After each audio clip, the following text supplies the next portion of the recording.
Guys നോക്കൂ ഒരുത്തന്നെ വന്ന് കാത്ത് നിൽക്കുന്നത്. ഭയങ്കര സെലിബ്രിറ്റിയാണ്, ആളെ കിട്ടുന്നില്ല. ഭയങ്കര ഇതാണ്, ഏത് തിരക്കുകാരെ. നമ്മളെ പഴയ മുക്കായിരുന്നു, ഇവിടെയൊക്കെ ആയിരുന്നു നമ്മളെ പഴയ തമ്പ് കേന്ദ്രം. ഇവിടെയൊക്കെ ഫുള്ള് ചളി പിള്ളിയൊക്കെ ആയി. ഇതാണ് നമ്മളെ നാട്. കന്നഡ കന്നഡ ഇല്ല ഇല്ല. പോവാ വയനാട് ചുരത്തും പോകുന്നല്ലോ.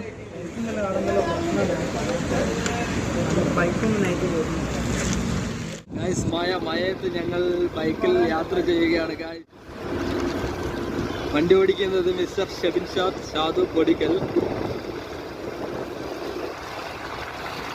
മെല്ലെ പോകാൻ പറഞ്ഞ് പോകുന്നില്ല, മെല്ലെ കൂടുന്ന്. എടാ റോഡ് കാണുമ്പോ പേടിയാന്ന്.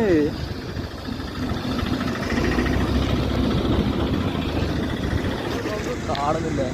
നോക്കൂ നാട്ടിലെ റോഡിന്റെ അവസ്ഥ.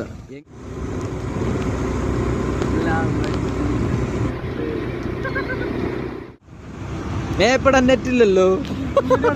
നാളുകൾക്ക് ശേഷം കോഴിക്കോട് ബീച്ചിലേക്ക് വന്ന്, പക്ഷെ കോഴിക്കോട് മൊത്തം കറങ്ങിയിട്ട് ബീച്ച് കണ്ടില്ല ഷാദു. സമയത്തായി 1.5 മണിക്കൂറായി കോഴിക്കോട് ടൗണ് മാത്രം കറങ്ങാൻ തുടങ്ങിയിട്ട്.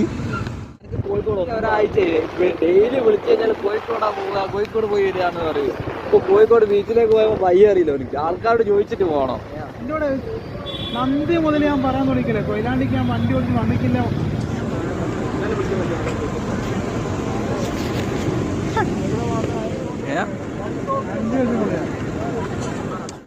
ഷാദു വായിക്കാത്ത ഷാദു 100 റുപ്യക്ക് ബുക്ക് തരും.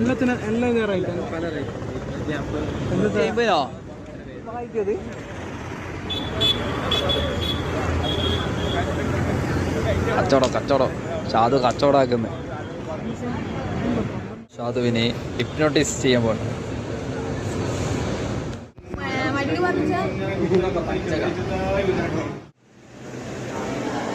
ഷാദുവിന്റെ പേരെന്താണ്? സമയം രാത്രി 12:30. കോരപ്പുഴ പാലത്തിന്റെ പുതിയ കോരപ്പുഴ പാലത്തിന്റെ വില കൂടി യാത്രയാണ്. ഒരു രക്ഷയില്ല, വേറെ വൈബ് അല്ലേ ഷാദു?